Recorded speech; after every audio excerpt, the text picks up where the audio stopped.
ಮುಖ್ಯಮಂತ್ರಿ ಸಿದ್ದರಾಮಯ್ಯ ಕ್ಯಾಬಿನೆಟ್ನಲ್ಲಿ ಮಹತ್ವದ ಬದಲಾವಣೆ ಆಗಲಿದೆ. ವರಿಷ್ಠರ ದಿಢೀರ್ ಬುಲಾವ್ ಮೇರೆಗೆ ಸಂಪುಟ ಸರ್ಜರಿ ಆಗುವ ಸಾಧ್ಯತೆಗಳು ಕಂಡು ಬರ್ತಾ ಇದೆ. ಸಂಪುಟಕ್ಕೆ ಭಾರೀ ಸರ್ಜರಿ ಆಗುವ ಸಾಧ್ಯತೆ ಇದೆ. ಸಚಿವ ಸಂಪುಟ ಪುನರ್ರಚನೆ ಬಗ್ಗೆ ಚರ್ಚೆ ನಡೆಸುವ ಸಾಧ್ಯತೆ ಇದೆ. ಹೈಕಮಾಂಡ್ ಸಭೆ ನಡೆಸಲಿಕ್ಕೆ ಮುಂದಾಗಿದ್ದು, ಇದರ ಜೊತೆಗೆ ಪಕ್ಷ ಸಂಘಟನೆ ಮತ್ತು ಸಂಪುಟ ಪುನರ್ರಚನೆಯ ಕುರಿತಾಗಿ ಚರ್ಚೆಯಾಗಲಿದೆ. ಸಿಎಂ ಡಿಸಿಎಂ ಜೊತೆ ಮಾತುಕತೆಯನ್ನ ರಾಹುಲ್ ಗಾಂಧಿ ನಡೆಸಲಿದ್ದಾರೆ.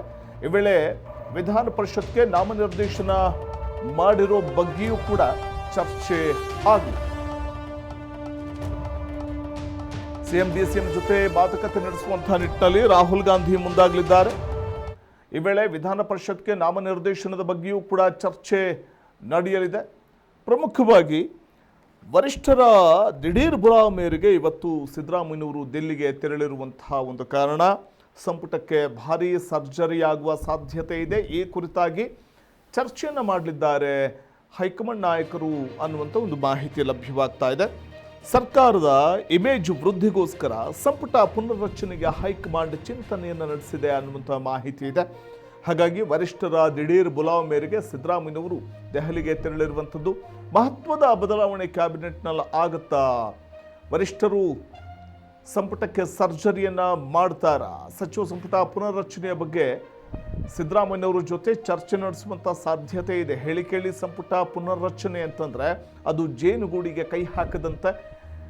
ಹಾಗಾಗಿ ಅಸಮಾಧಾನ ಸ್ಫೋಟಗೊಳ್ಳುವ ಸಾಧ್ಯತೆ ಇರುತ್ತೆ. ಸಂಪುಟ ಪುನರ್ರಚನೆ ಮಾಡಬೇಕು ಅಂತಂದಾಗ ಕೆಲವರು ಹಾಲಿ ಸಚಿವರುಗಳನ್ನು ಕೈಬಿಟ್ಟು ಹೊಸದಾಗಿ ಸಚಿವರುಗಳನ್ನಾಗಿ ಶಾಸಕರುಗಳನ್ನು ಸಂಪುಟಕ್ಕೆ ಆಯ್ಕೆ ಮಾಡಿಕೊಳ್ಳಬಹುದು, ಆಯ್ದಂತಹ ಶಾಸಕರುಗಳನ್ನು.